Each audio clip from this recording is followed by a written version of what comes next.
because we were the first battalion in post-Interfed and some of the Interfed forces were still there, that it was sort of done and dusted. The militia were chased across the border, and in fact my RSM, Dave Ashley, and I were planning to do subject courses and a whole bag of training, and one of my biggest concerns was, having gone through Somalia and a few other things, about how we're going to keep the soldiers occupied for the entire period of their tour, assuming that it was all going to be quiet and we're going to be stuck on the border and she was all over. In fact, I remember being at a company location of the previous battalion, and the company commander, who I knew pretty well, was I think handing a very large, thick book to the company commander that was going to replace him, and basically saying, well, here's your book, mate, you know, you'll get lots of chances to read this, you'll be fine. So my real concerns were those. I mean, we grudgingly got the battalion to a certain level, and I say that advisedly. It was grudgingly effective at the sub-unit level to unit level. We had a whole bag of training that I couldn't get done at the battalion level and the battalion headquarters level, because that was the risk that we had to take because of the time. But I wasn't really worried about that at that stage, because, as I said, I was more concerned about how we're going to keep the soldiers occupied for the full 6 months of the tour. About a month in, we had our first militia attack in the Nura River, and unlike the plan, I found myself in effect, or found us in effect, conducting what I would call offensive counter-militia operations for almost my entire tour there, which I didn't expect and I hadn't trained the battalion to do.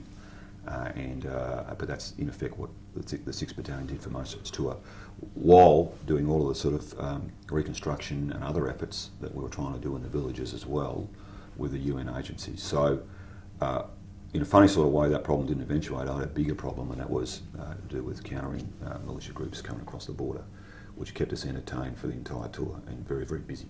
We had some attacks earlier, a grenade attack at one position, which sort of, I guess, was the dot on the exclamation mark, but even in those early days, I was sort of regarding that as a bit of an anomaly, given what we thought was happening on the border. But then those incursions started to happen more regularly, and we had a series of contacts in and around the area. And we had a major contact at a town called Ida Basalala, and we were very lucky to escape that without any casualties. It was a complex attack using small arms and grenades on one of my sections, Dave Hawkins' section out of Bravo Company. And that was, I guess, and that was in June, July. And that was where, you know, and after that and before that as well, we just got into the business of offensive counter-militia operations. We got into the business of hunting militia in and around the ridge lines and the rat lines and the sort of infiltration routes around the border for the rest of our time at company level. And the companies, rifle companies, under the company commanders, did great work in doing that.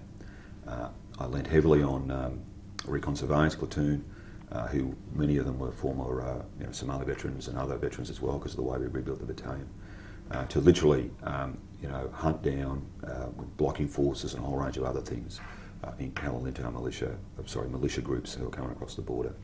So, but that was standard infantry fare, standard light infantry fare, for which, of course, while the battalion itself had not been prepared for, most of the junior NCOs and senior NCOs, because they came from the Royal Australian Regiment and other organisations, it was their standard training fare. So they got into that pretty fast, and we got down to the business of as I said, conventional counter-militia operations for most of our tour. And the battalion got pretty good at it, using elements of 2CAV and the engineers and the helicopters from 5AV, which did fantastic work.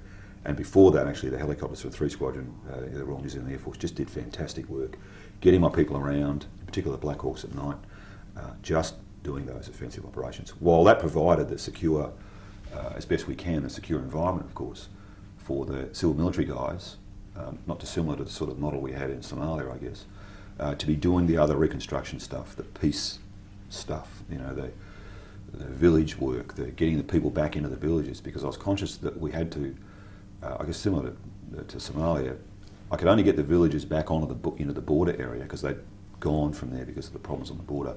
I needed to get them back into those areas to, again, demonstrate that the peaceful, secure environment was there, so we could get back into normal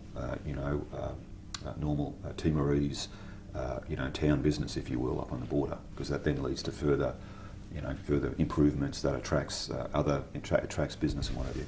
So that was all happening concurrent, so we're busy. We're busier than I had anticipated.